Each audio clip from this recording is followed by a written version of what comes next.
Tiens, on a découpé une femme en morceaux rue de la Bienséance à 2 pas du chat. Tiens, on a découpé une femme... I am a feminist. Quand une femme est violée, on commence par dire mais... Vu le nombre de femmes qui sont concernées en France... Elle n'avait qu'à pas, elle n'avait qu'à pas, elle n'avait qu'à pas exister. Je trouve incroyable qu'on ne dise pas un peu ce qu'on vit dans ces moments-là. Je vous vois, je vous crois. We owe future generations a world free of sexual violence. How powerful women can be when we do stand together. Bienvenue dans la poudre. C'était il y a 3 ans. C'était il y a 14 ans. J'ai été violée à 7 ans, harcelée sexuellement à 19 ans par un policier. Un ami de mes parents. Il y a quand même un problème à régler avec le désir de l'homme. Ça saute aux yeux, non? Vous la notez, vous aussi, la différence, pas vrai? La façon dont on traite les candidates avec plus de violence, plus d'intransigeance, plus de sarcasme que les candidats.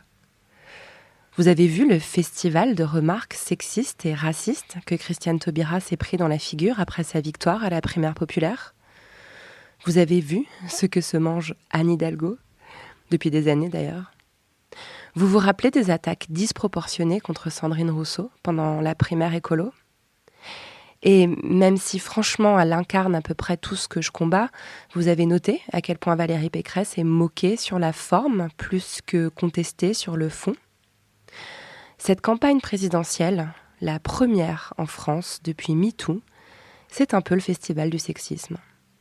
Et ça ne concerne pas que les femmes politiques. Les journalistes n'y échappent pas. La séquence de Darmanin face à Apolline de Malherbe est un cas d'école. Ce sont vos chiffres. Non mais calmez-vous madame, ça va bien se passer. Et surtout, les militantes féministes sont en ligne de mire, mises en examen pour diffamation des militantes qui avaient manifesté contre Christophe Girard, adjoint culturel à la mairie de Paris et soutien avéré de Gabriel Maznev. Arrestation et criminalisation de groupes de collage féministes, notamment à Nantes et à Bordeaux. Alors c'est quoi ? Le grand backlash? Ou est-ce le prix à payer pour avoir, pour la première fois, autant de femmes candidates sur la ligne de départ? On a débattu de tout cela à Brest, au festival Longueur d'onde, en janvier dernier, avec 3 femmes politiques qui, malheureusement, connaissent par cœur tous ces mécanismes. Je suis Lorraine Bastide et vous écoutez l'épisode Sexisme en campagne avec Cécile Duflot, Assia Ebache et Claire Desmarais. Alors bonsoir Brest, bonsoir le festival Longueur d'onde. Merci beaucoup d'accueillir cet enregistrement de La Poudre et merci au public venu nous écouter. Merci à mes invités que je vais commencer par saluer une à une avant de faire une intro beaucoup trop longue parce que c'est ma spécialité. Bonsoir Cécile Duflot. Bonsoir Lorraine. Bonsoir Assia Ebache. Bonsoir. Et bonsoir Claire Desmarais. Bonsoir Lorraine. Ce soir donc, nous allons parler de sexisme et de politique. Heureusement qu'on a jusqu'à minuit. Vous avez prévu à manger et à boire, ça va ? Non, en vrai, on va tenter de tenir ça en 1 heure et d'angler au maximum. Parce que cette conversation a lieu depuis un petit moment, mais elle prend une teinte particulière en ce début d'année 2022.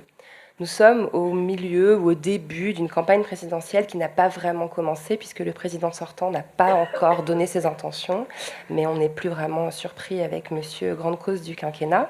Et là, tout le monde dit lol. Cette présidentielle, c'est la première qui a lieu depuis la déferlante MeToo.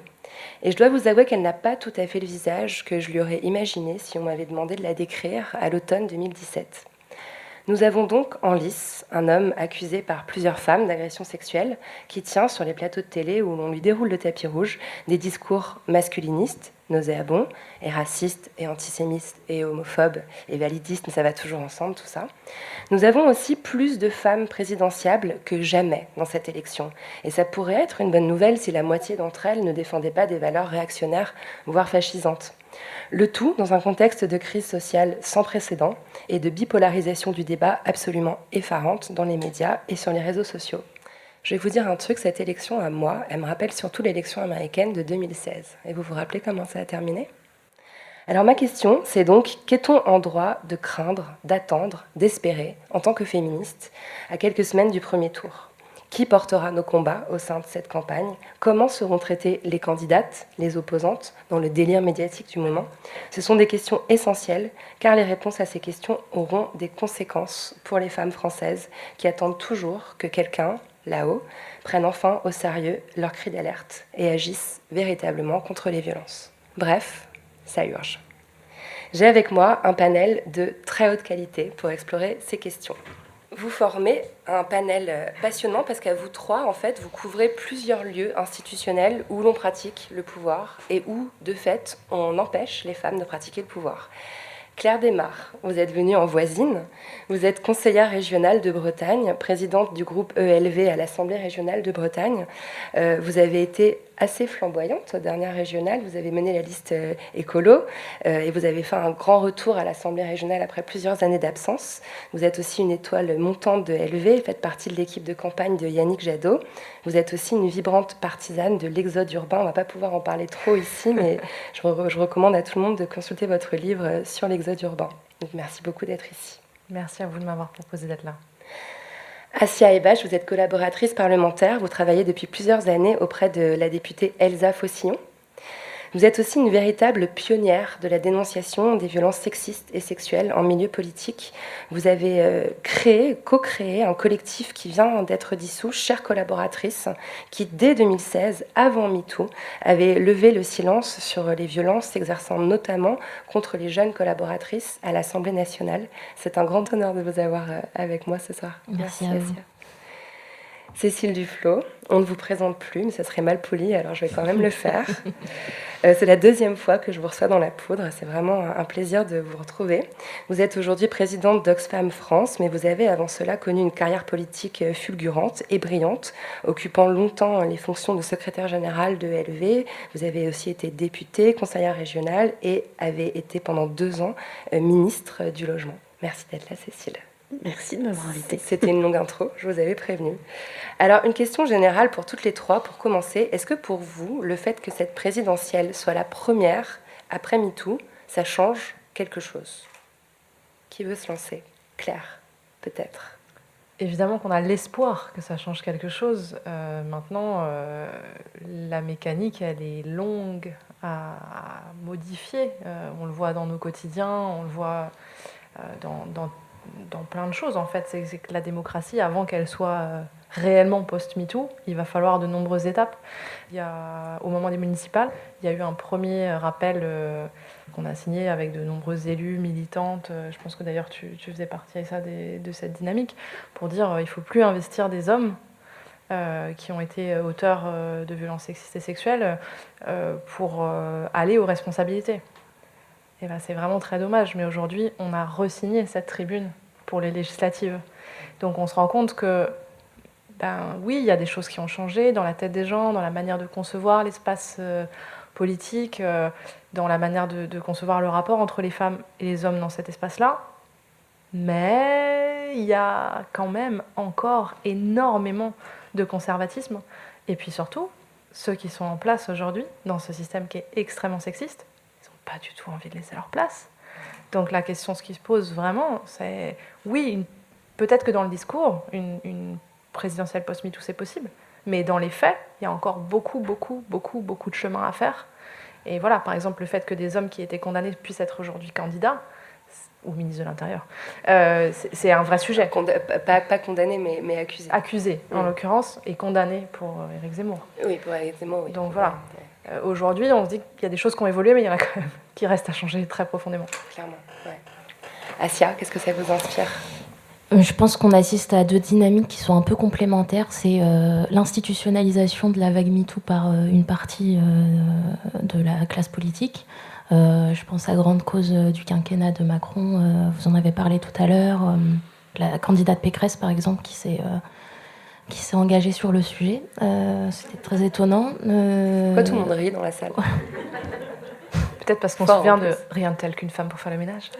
Je pense, oui, entre autres. Et l'autre dynamique, c'est un discours antiféministe qui est de plus en plus extrémiste.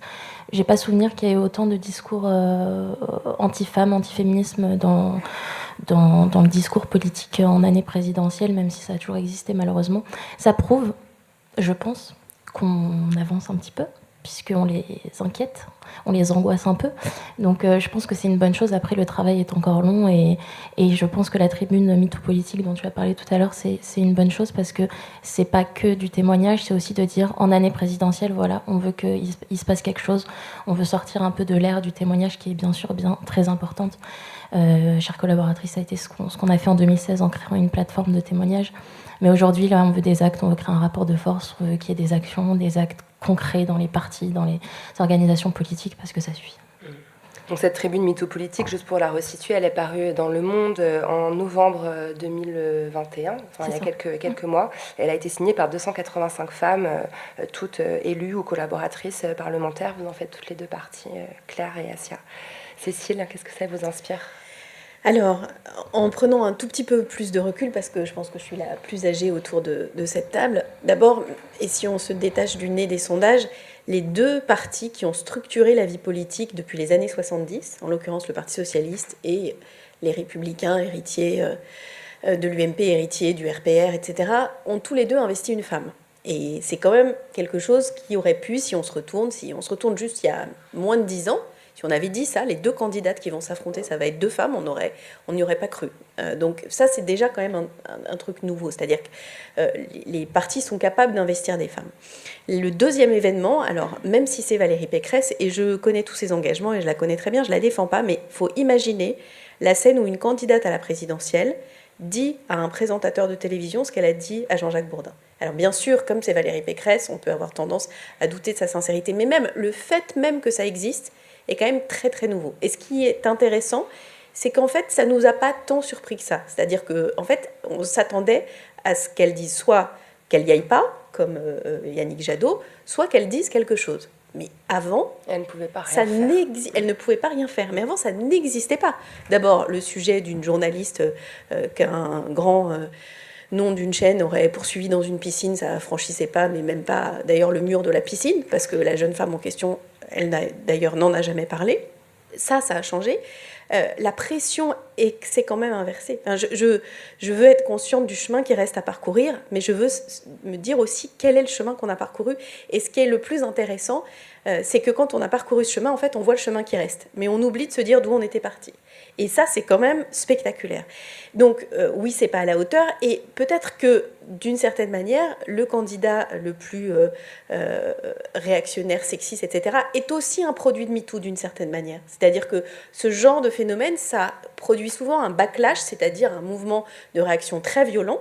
Et il est l'étendard de ce mouvement de réaction très violent. Parce qu'à l'inverse, des propos comme il tient sur les femmes auraient disqualifié n'importe quel candidat il y a 10 ans. C'était inenvisageable qu'un quelconque candidat à la présidentielle, même le plus zinzin, puisse dire des choses pareilles. Et c'est ça qui est étonnant, c'est que ça a avancé et en même temps ça produit cet effet de soulèvement des résidus de boue qui restent. Donc ça veut dire globalement que ça avance. Et il ne faut pas se reposer sur tout ça. Et ça avance surtout dans le discours. Ça, c'est la seule chose que je voudrais dire, c'est que je pense que dans les actes, dans les moyens qui sont alloués, dans le fait de faire diminuer les féminicides, dans l'accès des femmes aux responsabilités, dans tout ça, c'est beaucoup plus lent. Et d'une certaine manière, c'est un peu le parallèle avec l'écologie dans le débat public. C'est-à-dire que tout le monde est devenu écologiste, c'est devenu quasiment plus personne ne dit que c'est pas un sujet. En revanche, quand il s'agit de passer aux actes, c'est plus compliqué. Et je pense qu'il y a le même danger dans cette présidentielle, c'est que ce soit à l'agenda de tout le monde parce qu'on n'a pas le choix, mais quand il s'agit de passer aux actes, c'est plus compliqué. Mais je veux quand même dire que le message qui est envoyé, que des femmes, je pense à des petites filles de 10 ans, 12 ans, celles qui commencent un tout petit peu à s'intéresser, elles verront des femmes candidates, elles verront une femme politique qui peut dire qu'il y a des choses qui ne sont pas tolérables. Et ça, c'est quand même très nouveau dans ce que ça va instiller dans le futur. C'est-à-dire que des générations grandissent dans un univers qui n'est pas l'univers dans lequel un candidat aimerait nous voir revenir. Mais c'est terminé. Je veux dire, c'est derrière nous. Il faut quand même se dire qu'il faut être vigilant, mais que MeToo a fait franchir un cap qu'on aurait, sans ce mouvement considérable, mis, je pense, peut-être même des dizaines d'années à franchir. Le verre à moitié plein, Cécile, mais c'est vrai, ça, je pense, surpris. C'est mon rôle de m'aimer Cécile, de pouvoir l'aimer Cécile, fraîche comme une fleur. Pour en revenir à cette tribune MeToo politique, quel était son rôle ? Est-ce que l'objectif, c'était d'inciter, d'encourager les femmes dans les milieux politiques qui auraient été victimes de ce genre d'agissement à parler ? Ou est-ce que c'était plutôt un but dissuasif ? Pour vous, quelle était la dynamique derrière la tribune ? Alors, c'était un texte assez large, volontairement, pour que chacun y trouve un peu ce qu'il cherche, ce qu'elle cherche en l'occurrence. Je pense que c'était un acte politique de solidarité, de sororité entre toutes les femmes qui sont en politique, en leur disant, encore une fois, vous n'êtes pas seules, ça nous est tout arrivé, etc. Tout le discours qu'on peut entendre. Moi, ce que j'y ai vu et ce que je porte, c'est également un acte politique et une mise en garde envers nos partis, nos organisations. Je suis personnellement pas encartée, mais je suis dans des organisations politiques, de dire on est consciente, on veut mettre des choses en place, on veut créer un rapport de force. C'est une année électorale, cette fois-ci, pas de grands mots. On ne met pas en place des candidats à l'origine d'agression, à l'origine de harcèlement. On fait quelque chose. Et je pense que là, c'est un texte un peu plus volontariste, un peu plus, j'allais dire, coup de pression. Je l'ai pris comme ça et je pense qu'il y en a pas mal qui l'ont pris comme ça. Donc moi, j'y ai vu ça. Claire ? Oui, je pense que c'est aussi de rappeler le rôle des organisations politiques. Moi, j'appartiens à un parti politique, tu le disais tout à l'heure, Europe Écologie Les Verts, qui s'est interrogé là-dessus, mais je pense que c'est fondamentalement le rôle des organisations politiques de s'interroger sur le rapport au pouvoir, sur la manière dont on accompagne les gens vers les responsabilités, sur la place entre l'individu et le collectif, entre des individus qui ont des ambitions personnelles et une cause qui est à défendre et qui doit être incarnée et portée, et qu'à ce moment-là, il y a un mode de régulation d'une manière ou d'une autre. Ça peut être un mode de régulation positif, très bien, on va faire émerger des talents, mais ça peut être aussi un mode de régulation négatif, je ne sais pas si c'est le terme qu'on peut utiliser, mais formel, quoi. En tout cas, le rôle de l'organisation, c'est de dire vous ne pouvez pas incarner, défendre, représenter celles et ceux qui défendent cette cause si vous n'avez pas cette cohérence. Et de fait, interpeller les organisations politiques, c'est leur dire, parce que c'est très compliqué, en fait, d'aller dire à des hommes non. Je vous assure, quand on est jeune femme, qu'on veut faire de la politique, il y a plein d'hommes qui prennent le téléphone pour vous dire je suis pas sûre que ce soit une très bonne idée, que tu sois candidate, c'est pas le moment. Oui, il y a vraiment des hommes qui prennent leur téléphone pour vous appeler, ça m'est arrivé plusieurs fois, pour vous donner des conseils ou pour vous dire que vous êtes légitime ou pas à être candidate à la candidature au sein d'une organisation politique. Ça existe encore. Mais il se trouve que vraisemblablement, ça n'existe pas dans l'autre sens. Et aujourd'hui, la question, c'est de dire, nous, en tant que militantes, en tant que femmes politiques, en tant qu'élus parfois, on dit à nos organisations politiques, faites-le. Parce que, voilà, on l'a vu, on a eu un exemple en Bretagne, à Lorient, un candidat qui avait été soutenu par un parti de gauche, qui était auteur de violences conjugales. Je veux dire, à un moment, ça n'est pas possible, ça n'est plus possible. Ça n'est plus possible. Et donc, plutôt que d'arriver au crash à la fin, parce que les citoyennes et les citoyens, ils veulent plus de ça, parce que justement, il y a eu MeToo, parce que c'est une affaire personnelle, on va mettre ça sous le tapis, on va pas en parler, etc. Non, il faut le faire, mais il faut aussi qu'à un moment, les organisations politiques, elles prennent leur téléphone, elles disent « ça n'est pas possible, je suis désolée, mais ça n'est pas possible ». Et ça, c'est un processus qui est difficile, et notre rôle, c'était d'interpeller et de dire « voilà, aujourd'hui, on est à cette étape-là. On est à l'étape où tu prends ton téléphone, et plutôt que d'appeler une nénette pour lui dire qu'elle est trop jeune, pas assez, qu'elle n'a pas le costume, qu'elle n'a pas je sais pas quoi, t'appelles le gars pour lui dire en fait ce que t'as fait, c'est pas ok, et tu représenteras pas notre parti politique parce que ça, c'est pas nos valeurs. Et ça, c'est quelque chose de nouveau.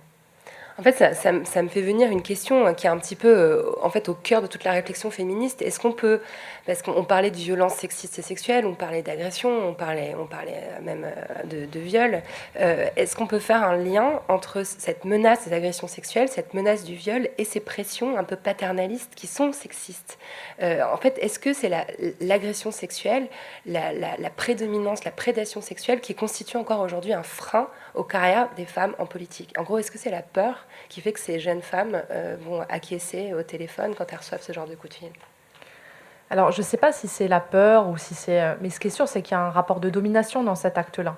Et que Aujourd'hui, je vois plein d'initiatives comme Investi, moi j'ai participé au Collège citoyen de France, il y a plein d'initiatives pour dire aux jeunes, allez-y, et surtout aux jeunes femmes, allez-y, vous êtes issus de la société civile, vous avez envie de faire bouger les choses, allez, on vous donne des outils, on vous aide, etc. Voilà.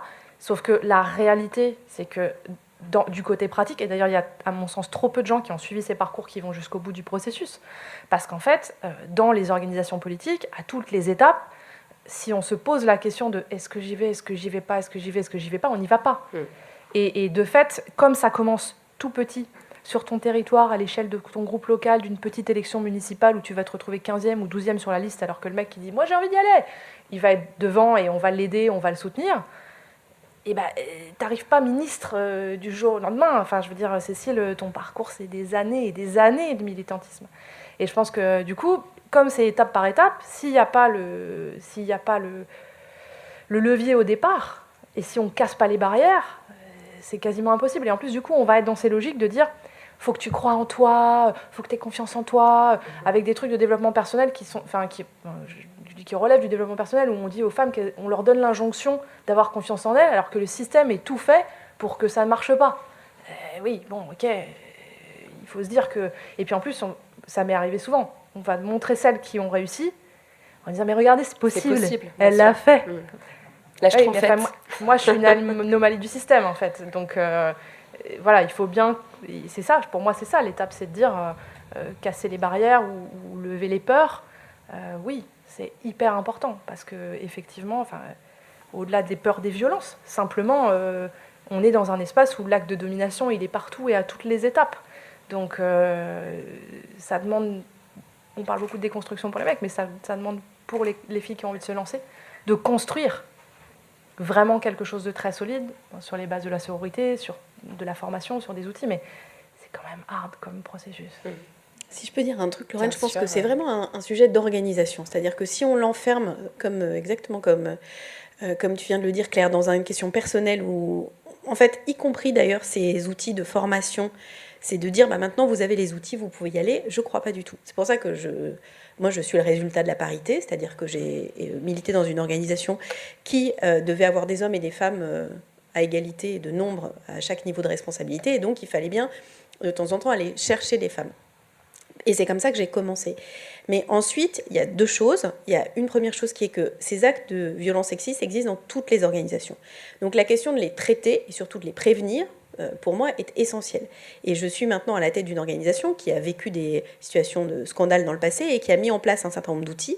Et je me suis rendu compte, parce que maintenant, de temps en temps, je vais dans d'autres univers, à quel point on a été capable de créer un espace vraiment très sécure, en fait. C'est-à-dire que, et la clé, c'est d'aller au-devant, de poser la question. Pas d'attendre que les femmes osent parler, mais de systématiquement donner des rendez-vous. Quand vous avez recruté quelqu'un, 3 semaines après, il a un entretien en lui disant tout se passe bien. Est-ce qu'il y a une réflexion qui t'a mise mal à l'aise ? Oui, non. Si oui, quelle réflexion ? De poser des questions fermées, pas des est-ce que tu as quelque chose à me dire ? Il y a des méthodes qui permettent de lutter contre ce genre de situation. Il y a des méthodes qui permettent de désigner des candidats à égalité de chances d'éligibilité, par exemple. Tout ça, c'est vraiment techniquement possible. Mais ce qui est particulier dans le monde politique, c'est qu'on est très lié à la question du pouvoir et que le pouvoir est très lié à la question de la virilité et du virilisme. Et ça, pour le coup, on n'a pas encore beaucoup avancé. C'est-à-dire, y compris les femmes candidates, on voit bien, on a peu d'exemples de femmes oratrices. C'est qui un bon orateur ? C'est un homme, parce qu'on a plus l'habitude d'une tessiture plus grave, et les femmes, elles ont des voix désagréables, et une femme qui parle fort, c'est une femme qui crie, et c'est agaçant. Parce qu'il faut montrer de l'autorité, que l'autorité, on la confie assez naturellement à un homme. Et que donc, implicitement, on donne plus facilement crédit, et quand je dis on, c'est les femmes incluses. C'est-à-dire que c'est là que c'est compliqué, et c'est là que je fais très attention sur ces questions de sororité, c'est qu'en fait, souvent, et des études de genre intéressantes, notamment anglo-saxonnes, ont montré que cette différence entre hommes et femmes, elles sont faites quasiment de la même manière par les hommes et par les femmes. Et donc, il y a aussi une déconstruction de sa propre représentation en tant que femme, du fait notamment de sujets, y compris de sujets intimes. C'est difficile, dans une société qui, depuis des millénaires, met les hommes en avant et les femmes un pas à côté, de se dire que si on est en avant et qu'on se fait trop remarquer, on va réussir à avoir un amoureux, par exemple. Ça fait partie des tabous ultimes.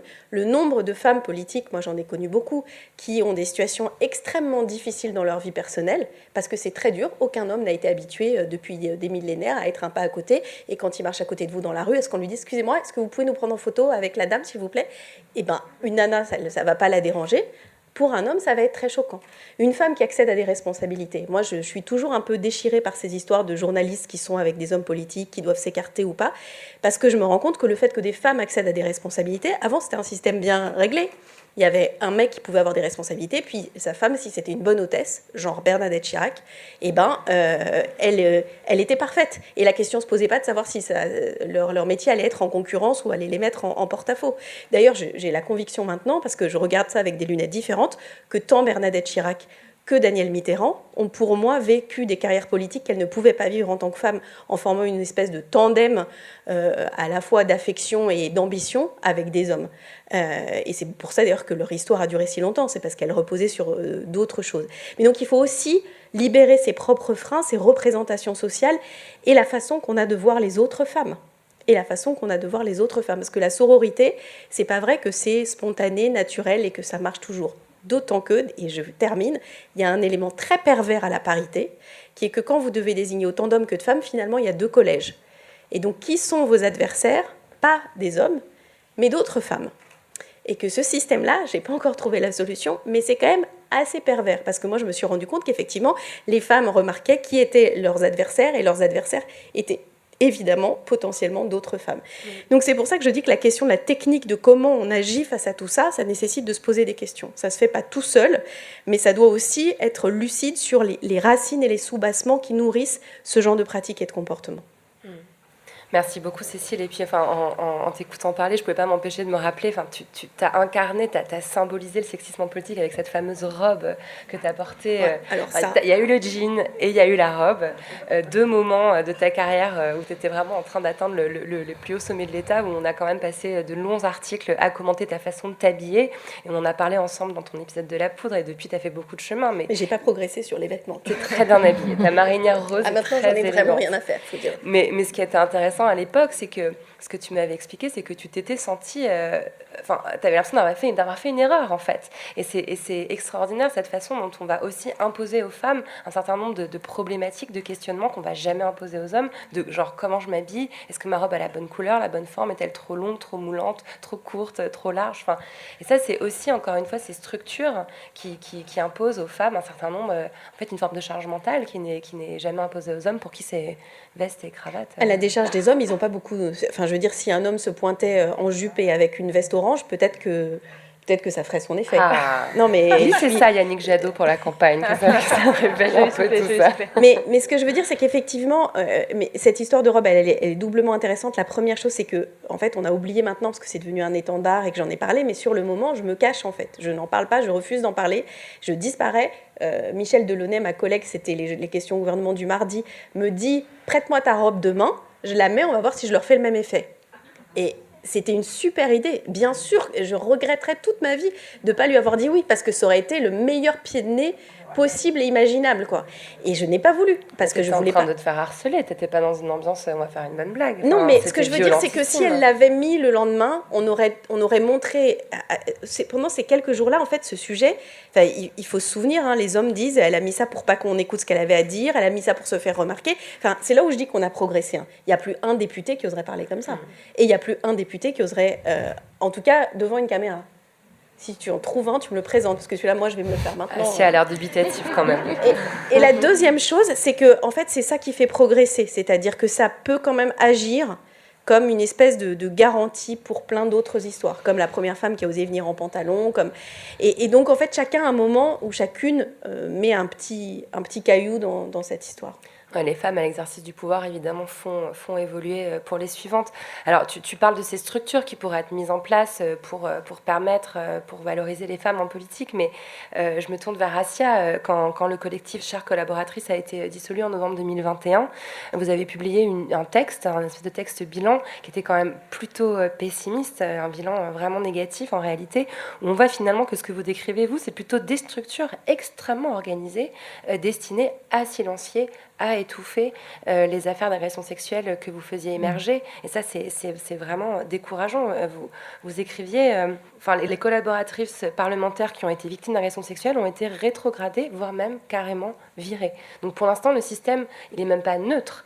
Il va carrément dans le sens de l'invisibilisation, de la silenciation des femmes victimes. Oui, ce qu'on a constaté pendant toutes ces années à Chères collaboratrices, c'est que déjà, quand on s'est mobilisé, on a toujours été soupçonné de vouloir jeter l'opprobre sur l'institution. Donc on retenait toujours qu'on salissait l'image de l'Assemblée nationale, des députés, etc. Il y a même, pour revenir sur le sujet des femmes, il y a même une députée femme qui nous a dit qu'elle se sentait agressée par nos propos, parce qu'elle n'avait pas l'impression de se prendre une main au cul toutes les 5 minutes à l'Assemblée. Voilà, c'était ses propos en audition officielle à l'Assemblée nationale. Nous, ce qu'on a constaté, c'est que les collaboratrices se sont tournées vers nous. Nous, avec nos moyens, on a essayé de les accompagner au mieux.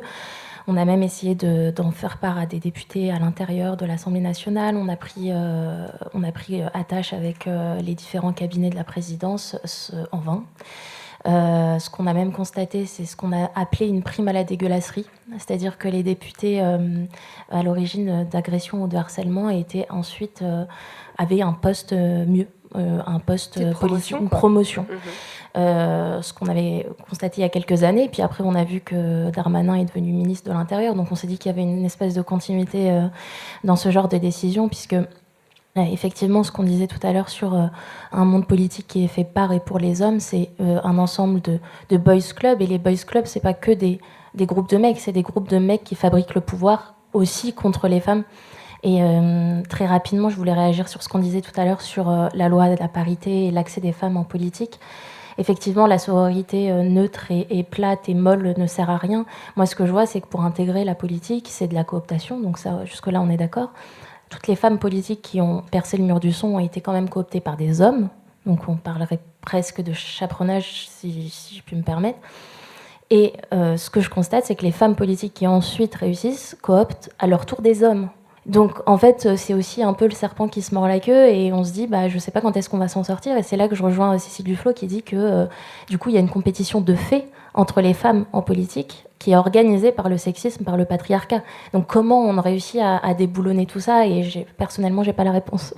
Alors moi, je fais un truc, c'est que comme je ne sais pas si je suis définitivement retraitée, mais en tout cas temporairement retraitée, je me suis dit que la chose qu'on pouvait faire, c'était de transmettre cette expérience.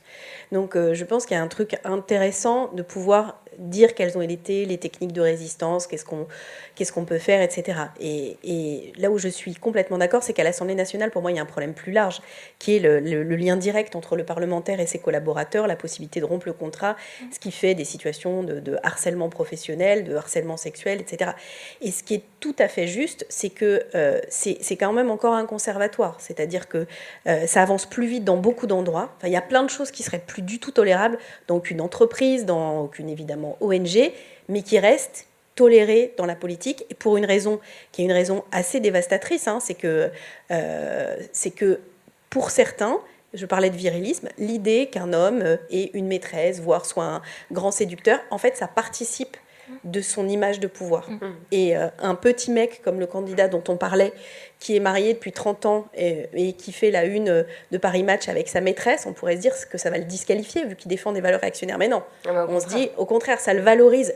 Et ça, vraiment, c'est enraciné dans la tête. Et c'est pour ça que là, il faut s'attaquer à ce qui fait la racine aussi de ce qu'est exercer le pouvoir. Et je pense que d'autres pays, d'autres femmes, je pense notamment à la première ministre de Nouvelle-Zélande ou à d'autres, montrent qu'il peut y avoir une autre manière d'exercer le pouvoir. Et je ne dis pas une manière féminine, je dis une autre manière qui n'est pas une manière viriliste, individuelle, où on pense qu'une personne seule peut tout garantir. Et ça se change aussi par les institutions. C'est-à-dire que je crois qu'il faut vraiment que ce travail il se fasse à la fois dans la société, sociétalement, mais aussi dans nos institutions et dans nos manières de fonctionner. Claire, on a pas mal parlé de l'échelon national, de l'Assemblée nationale. Vous connaissez bien l'échelon local. Je vous ai entendu dire tout à l'heure à demi-mot que la campagne régionale avait été quand même assez infernale à certains niveaux. Est-ce qu'il y a des spécificités? Est-ce qu'il y a des mécanismes sexistes qui vont se nicher là au niveau local, municipal ou régional? Je pense que c'est intéressant de voir qu'il est à tous les niveaux. C'est-à-dire qu'au niveau national, ce qui va être plus difficile à vivre, c'est l'incarnation et c'est le fait que, en fait, vu de l'extérieur, il n'y a pas de place pour les femmes. Et donc, c'est difficile de se projeter à ce niveau-là. Mais en fait, on ne devient pas député en claquant des doigts. Donc, de fait, c'est un parcours politique qui va amener à prendre ses responsabilités. Et ce parcours politique, il commence souvent sur un terrain local. Et sur ce terrain-là, on a un facteur très important qui est le groupe, en fait. Le groupe, l'espace dans lequel tu vas être amené à militer, tu vas commencer ta vie militante. Ce groupe-là, il est fondateur. Et si celui-là n'est pas bienveillant, si celui-là n'est pas formé, si celui-là n'est pas encadré, parce que c'est beaucoup de choses qui sont très informelles dans le militantisme du quotidien, mais c'est aussi parce que la politique, elle est construite pour des hommes, par des hommes. Ce que ça veut dire, c'est que ça demande par exemple beaucoup de présentialisme. Pour faire sa place dans un parti ou dans un espace, il faut être là tout le temps. Il faut être là tout le temps, ça veut dire quoi? Ça veut dire que t'as pas de gosse, en fait, ça, clairement. Parce que les réunions le soir, les tractages les week-ends, les événements, et c'est d'ailleurs quelque chose qui est demandé aux élus aussi. Quand tu es élu, on attend de toi que tes temps de vie n'existent pas.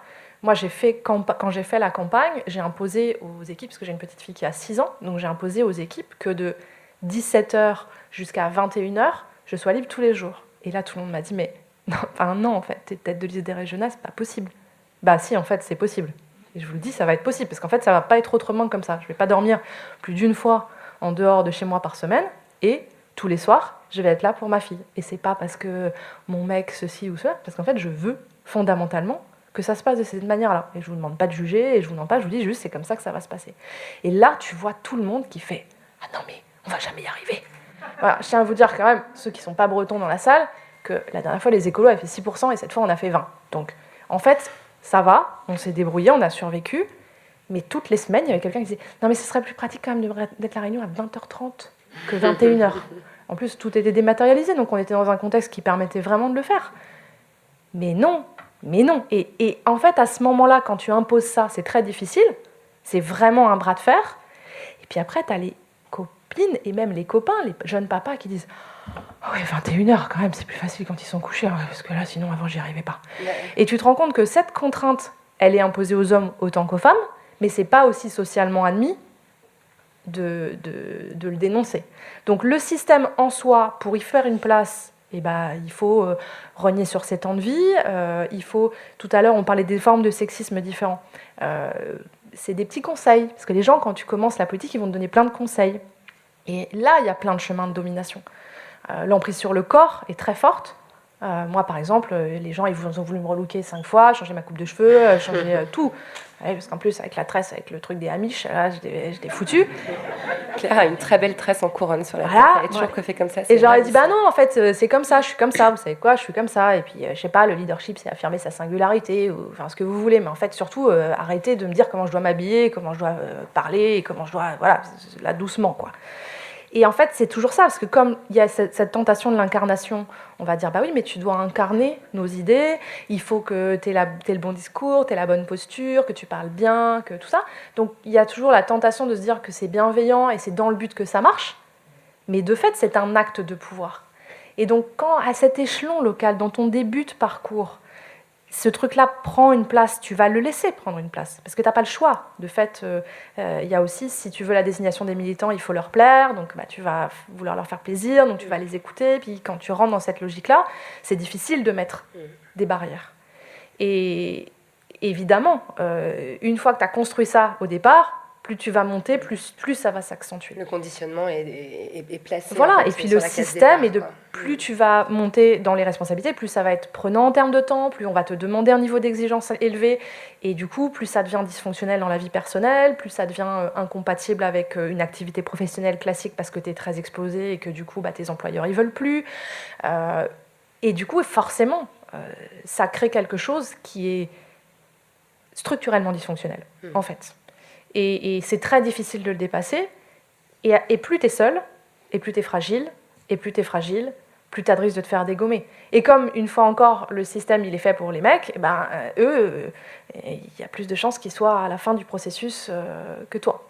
Donc c'est ça l'enjeu, c'est que finalement, tout se passe au tout départ, à la première étape. Et là-dessus, moi, si je peux témoigner de quelque chose, c'est de la force du parti Enfin, parce que pour la campagne des régionales, je parle des petits coups de fil, mais quand même, il se trouve qu'il y a un autre homme qui estimait que cette place-là lui revenait, que c'était normal. Et quand j'ai été désignée par les militants, ça a été très violent. Même pendant, il a essayé de faire changer les règles du jeu 50 fois, tout ça pour être sûr que ce soit lui. Finalement, j'ai gagné à la régulière. Et après, il y a eu vraiment un déchaînement de violence parce que c'était impossible, c'était pas normal, c'était pas... Et à ce moment-là, j'ai compris à quoi servait mon organisation. J'ai compris l'entraide entre les femmes, parce que voilà, on a une commission féminisme, on a aussi le passif de tout ce qui s'est passé au sein de ELV qui fait que les filles sont organisées, s'entraident, sont présentes. Il y a des figures, enfin voilà, moi j'ai appelé Cécile plusieurs fois parce que c'est pas facile et que je ne peux pas faire ça, mais bon, voilà. Cécile la référente, on va dire ça comme ça. Peut-être en plus depuis l'extérieur qui peut avoir un regard plus sage et avec un peu de recul. Voilà, et puis en fait, on a une secrétaire... Par ailleurs, les vieux crapauds pénibles, ils existaient déjà à mon époque. Donc ouais, c'était les mêmes, par ailleurs. Voilà. C'était les mêmes. Et puis, en fait, simplement, le secrétariat national, toute l'équipe qui gère ce parti est formée. Et donc, les gens, ils sont venus, ils sont intervenus, ils m'ont protégée, ils m'ont accompagnée, ils m'ont dit, ça n'est pas toi, c'est lui le problème, ça n'est pas juste toi, c'est systémique. Et il y a d'autres femmes à qui c'est arrivé, parce que eux avaient pris le parti de ne pas visibiliser les témoignages, parce que les femmes qui avaient été victimes de la même personne disaient non, moi je veux pas que ça se sache. Mais par contre, eux, ils étaient capables de dire j'ai déjà entendu, je te crois, je suis là. Et en fait, ça m'a donné une force infinie. Et après, une fois que cette étape-là est passée, là, tu te sens vraiment, tu te dis waouh, j'ai passé une étape énorme. Mais s'il n'y avait pas eu toute l'organisation derrière moi, j'aurais arrêté. Évidemment que j'aurais laissé tomber. Parce que c'est d'une violence infinie.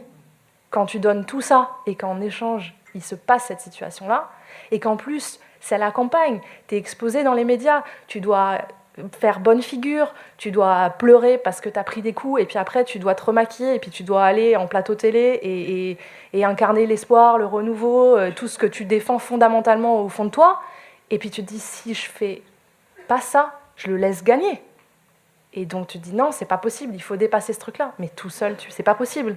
Donc si t'as pas l'organisation derrière, c'est pour ça que moi je dis, tous les gens qui disent, les partis ceci, les partis cela, mais Dieu merci, heureusement que, je sais pas si j'y crois pas, mais peu importe, qui que ce soit, heureusement que ça existe, heureusement qu'il existe des organes de régulation institutionnelle du rapport au pouvoir pour nous accompagner, pour nous permettre de faire des choses ensemble. Parce que le fait est, des humains entre eux qui font des trucs, c'est pas toujours facile.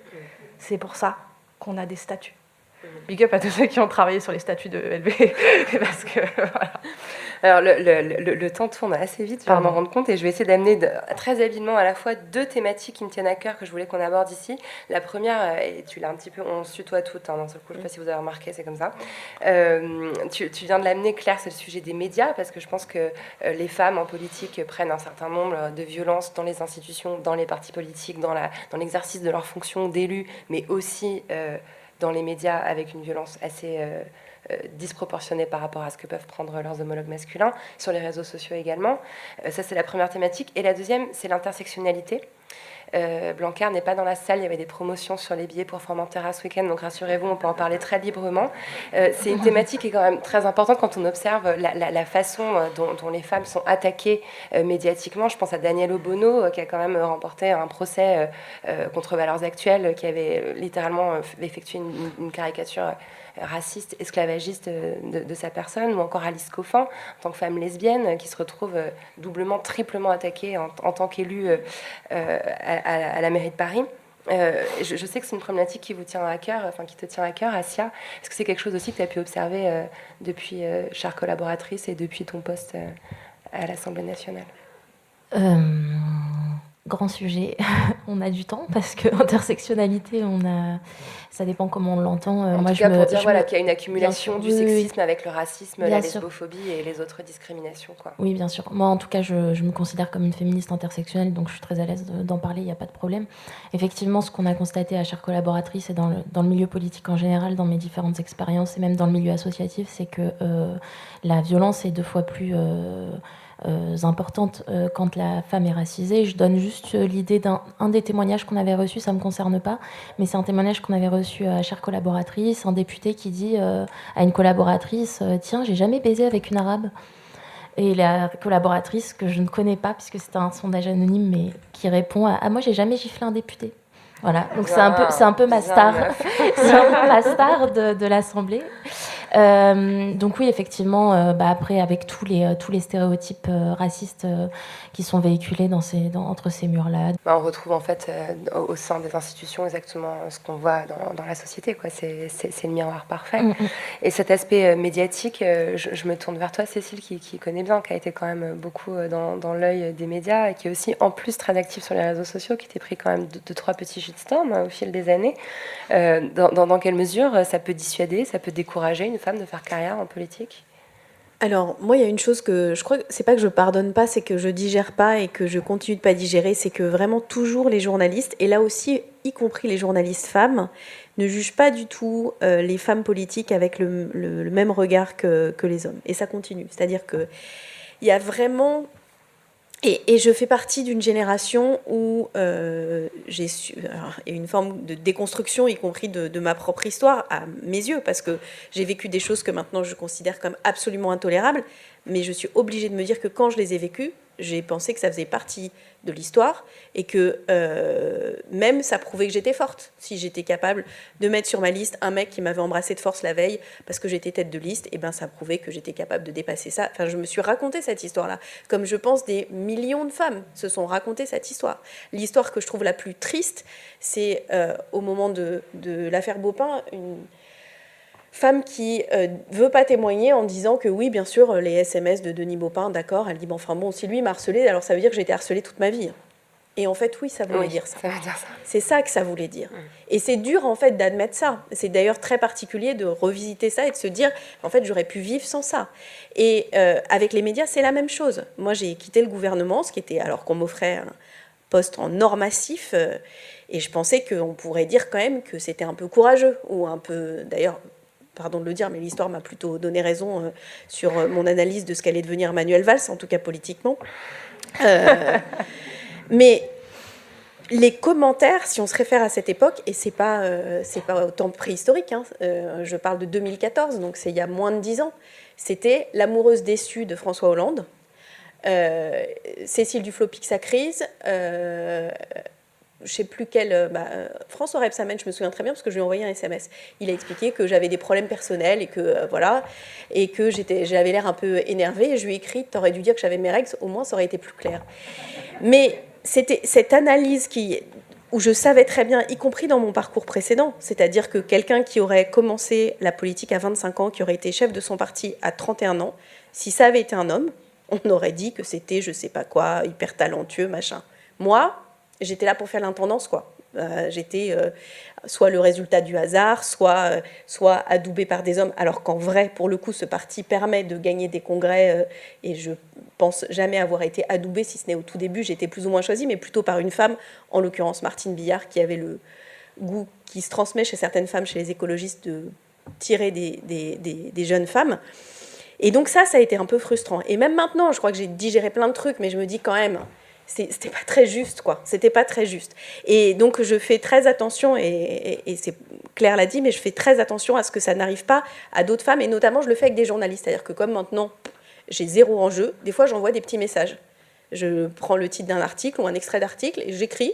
Donc, soit j'ai quand même beaucoup de numéros de téléphone, je dis franchement, souvent j'en tutoie certains des journalistes, je dis t'aurais écrit ça si c'était un mec, essaye de mettre la phrase au masculin juste pour voir. Et donc c'est mon petit acte de résistance personnelle qui m'occupe quand je suis dans le RER ou dans le métro, mais parce que vraiment c'est agaçant. Et c'est agaçant quand c'est des femmes, et y compris quand c'est des femmes parfois assez jeunes. C'est-à-dire que quand je dis que ces réflexes sont ancrés, et les femmes se projettent y compris moins dans leur analyse sur leur capacité à diriger. Je vais y revenir, qu'on ne croit pas que je suis supportrice de Valérie Pécresse, parce que politiquement et pour plein de raisons, je ne l'aime pas du tout, mais quand même, ce qu'elle a réussi, elle l'a fait à l'ancienne. Hein. Elle a coché les cartes, elle a fait des fausses cartes, elle a fait tout ce qu'il fallait. Mais c'est-à-dire qu'elle a fait des trucs de responsable politique, vraiment, et ça c'est apparu comme une surprise. Et d'ailleurs, on sent bien que l'analyse qu'on a est très déstabilisante. Avant, il y avait Marine Le Pen qui était la fille de son père, donc ça me permettait de résumer et de solder un peu le débat. Mais je pense que tant qu'aussi on n'analyse pas les actions des femmes politiques de la même manière que celles des hommes politiques, on les conduit aussi à agir différemment. Et à se placer dans une situation où elles essayent inconsciemment de coller à l'image qu'on veut d'elles. Par exemple, le fait de gouverner autrement ou d'avoir une approche plus féminine, pas du tout.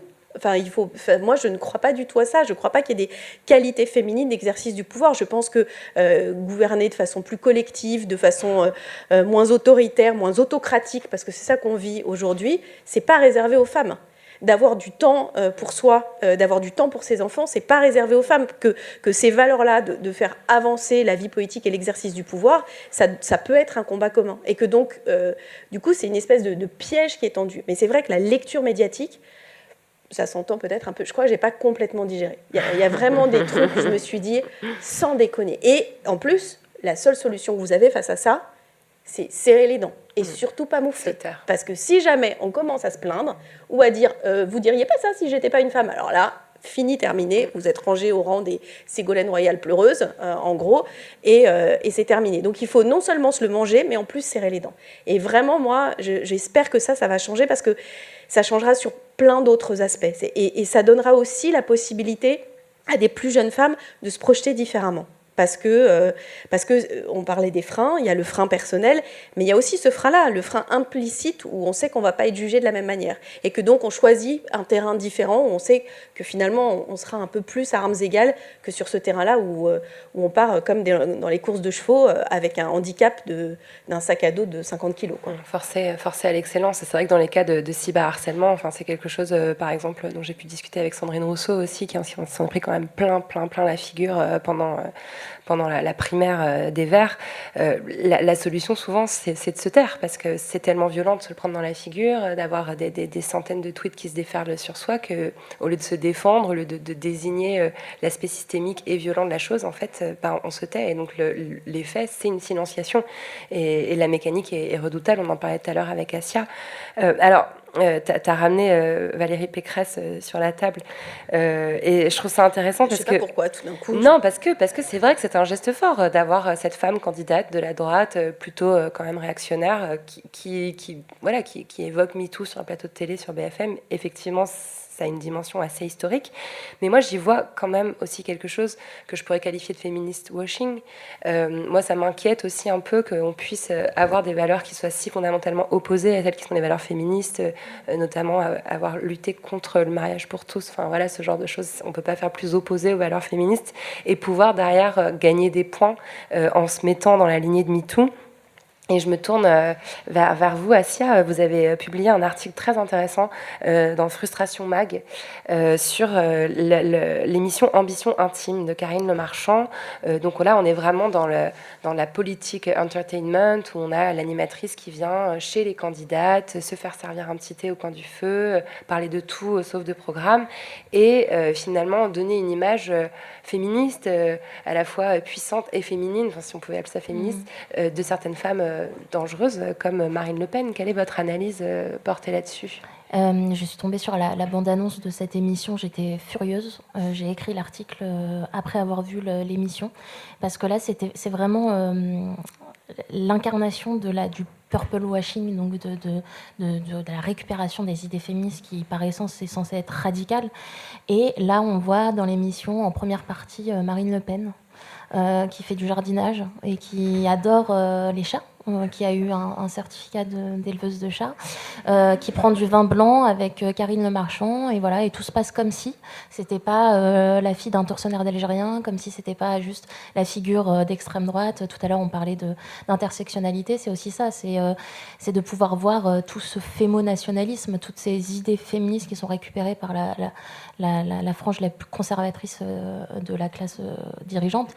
Et effectivement, ça fait vendre, donc on récupère ces idées-là, mais en utilisant d'autres termes, en dépolitisant complètement l'idée de féminisme, donc en parlant de puissance, de force, de caractère, de tempérament, enfin voilà. Et puis alors le portrait de Rachida Dati, c'était édifiant aussi, où on l'a décrit comme comme une combattante et elle comprend pas pourquoi on n'arrête pas de la tutoyer alors qu'on comprend très bien entre les lignes que c'est juste du paternalisme et on la tutoie parce qu'elle est arabe. Et on l'appelle Rachida. Et qu'on l'appelle Rachida en fait. On l'appelle pas Madame la garde des Sceaux comme on pourrait appeler Elisabeth Guigou Madame la garde des Sceaux encore à 80 piges.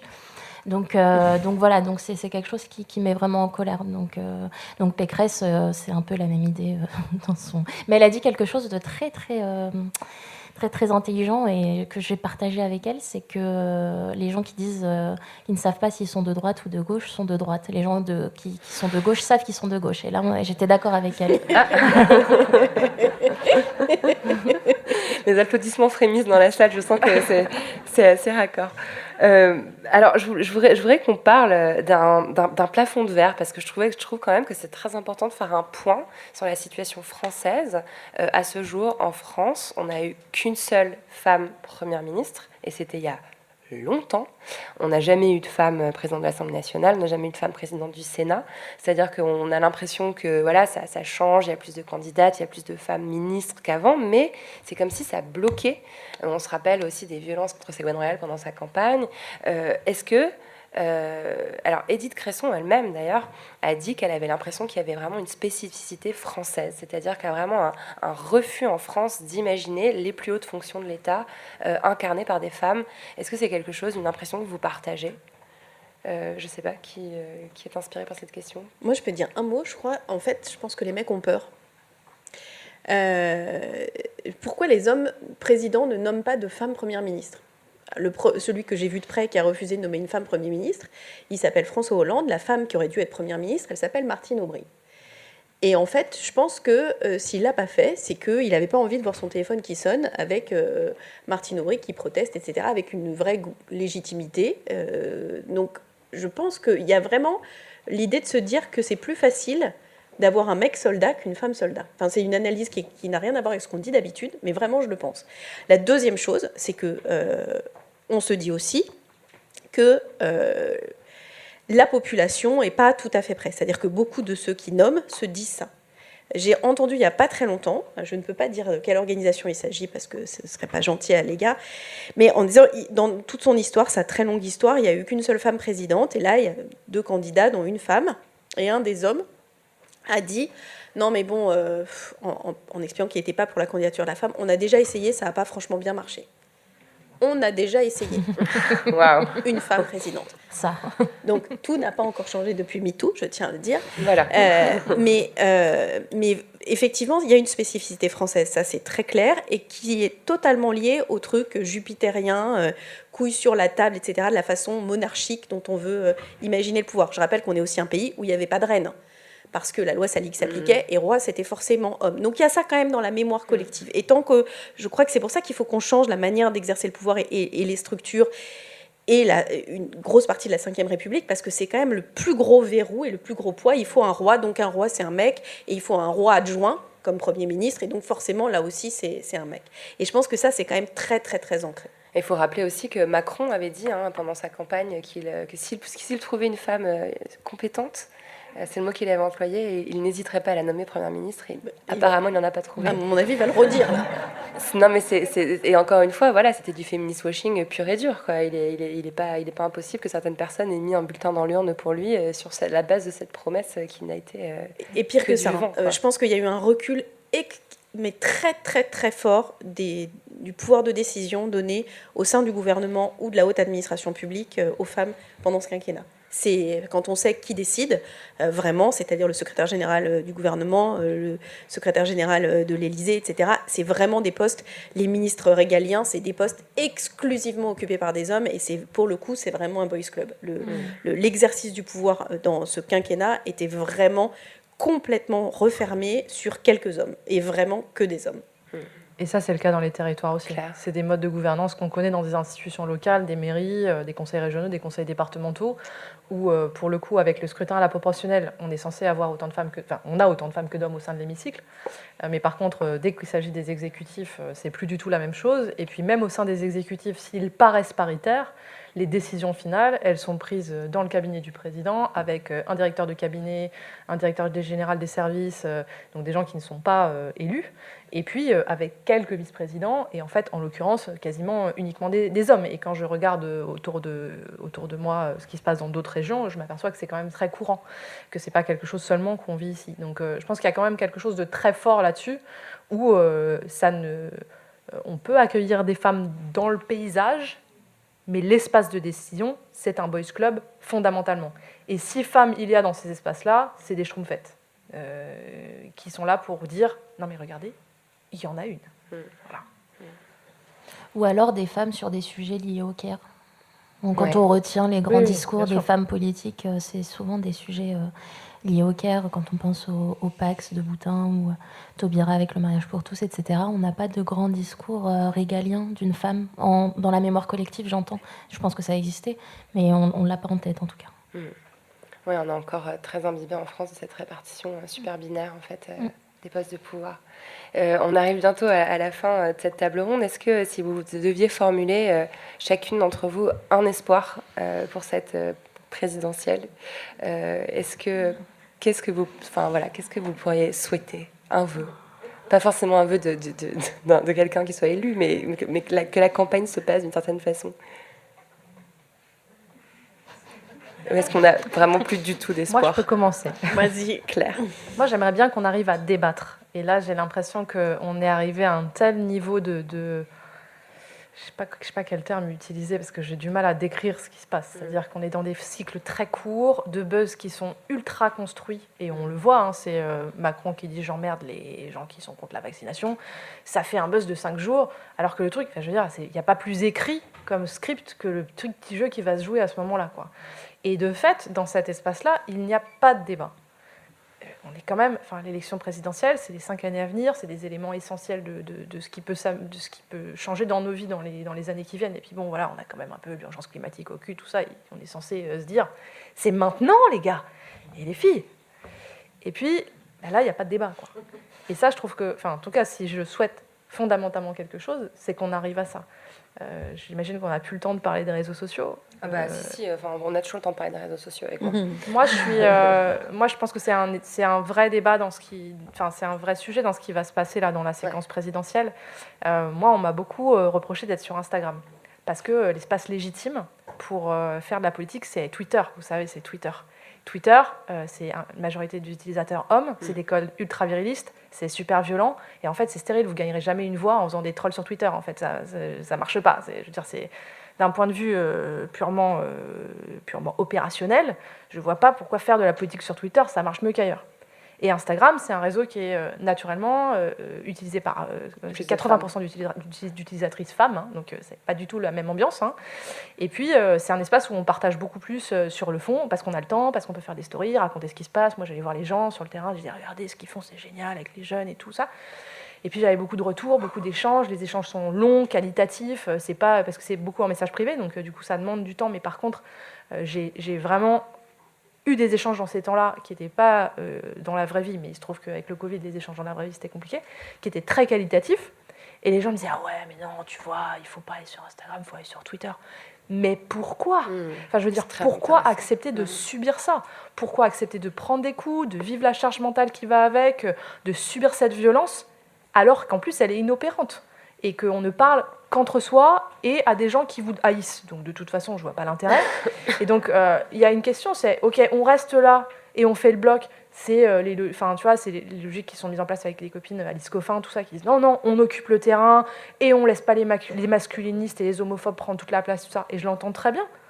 Mais moi, je dis aussi, ouais, ou alors juste, on les laisse jouer à leur truc, dont je ne comprends pas vraiment la finalité, et dont j'accepte absolument pas les règles, et dont j'accepte absolument pas l'impact que ça a sur moi personnellement, parce que cette violence-là, elle se transmet aussi, elle se traduit aussi parfois dans la vraie vie, et c'est dur, quoi. Et puis en fait, on va jouer ailleurs, quoi. Et je pense que là-dessus, on a des questions, il y a des vraies questions qui se posent. Quel est l'espace où on veut porter le débat ? Parce qu'aujourd'hui, la forme du débat, la qualité du débat, l'altérité du débat aussi, le fait de ne pas discuter qu'avec des trolls de LFI et des trolls parce que quand on est écolo, c'est ça, hein, d'un côté, tu as les trolls de LFI, de l'autre côté, tu as d'extrême droite. Tu as les fachos. Moi, voilà. j'ai les mêmes. Je veux dire, je vais faire quoi dans cet espace-là ? Moi, en tant que candidate écolo, je vais faire quoi dans cet espace-là ? Bon, je sais pas. Du coup, la question se pose vraiment à la fois du fond, je disais tout à l'heure, je voudrais qu'on débatte, mais aussi de quel espace de débat on choisit pour ça. Et de comment est-ce qu'on se construit peut-être un espace respectueux. On disait tout à l'heure du cadre pour les partis, mais peut-être aussi le cadre pour le débat.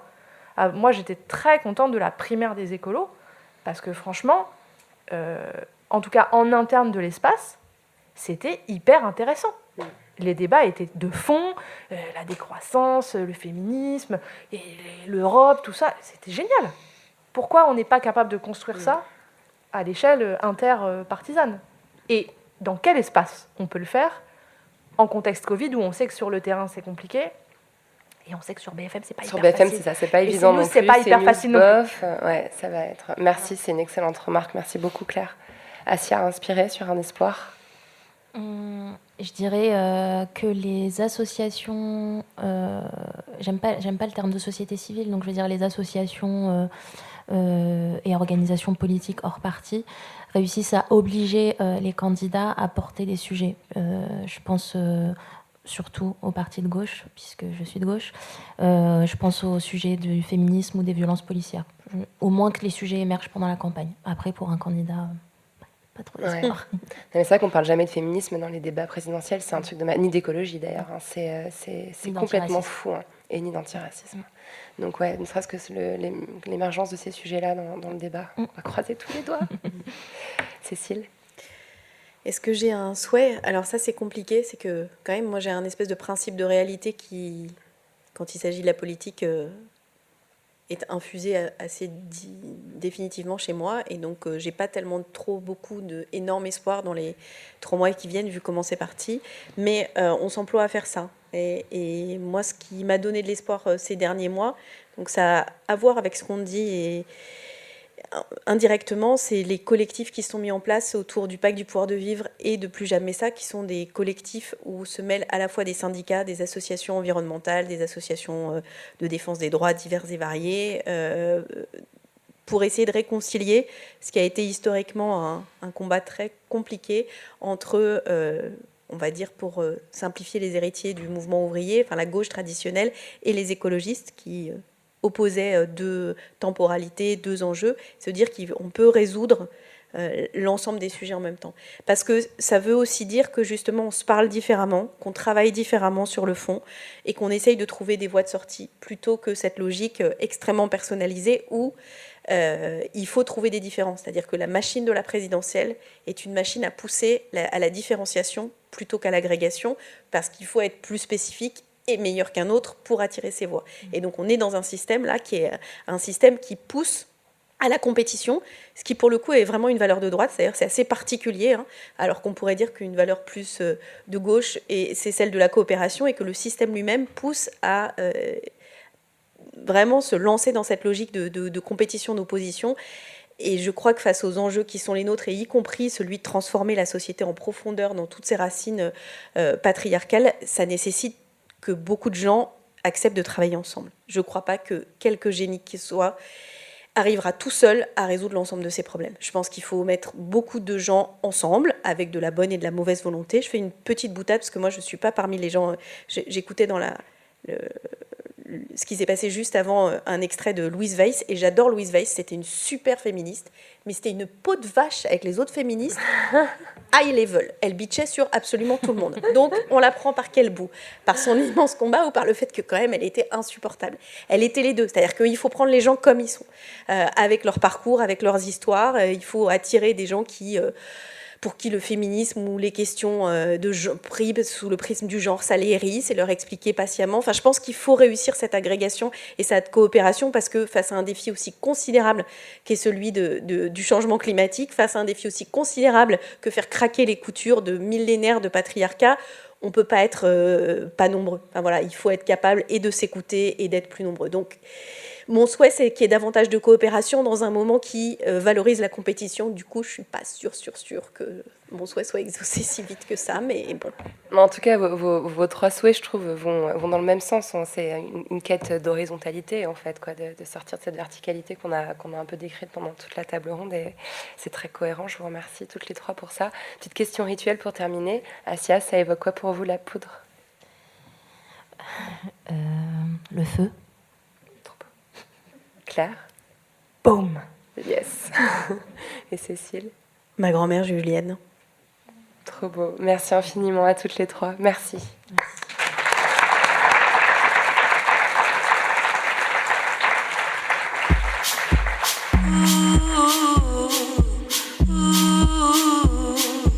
Merci à Cécile Duflot, Assia Ebache et Claire Desmarais d'être venues faire parler la poudre avec moi.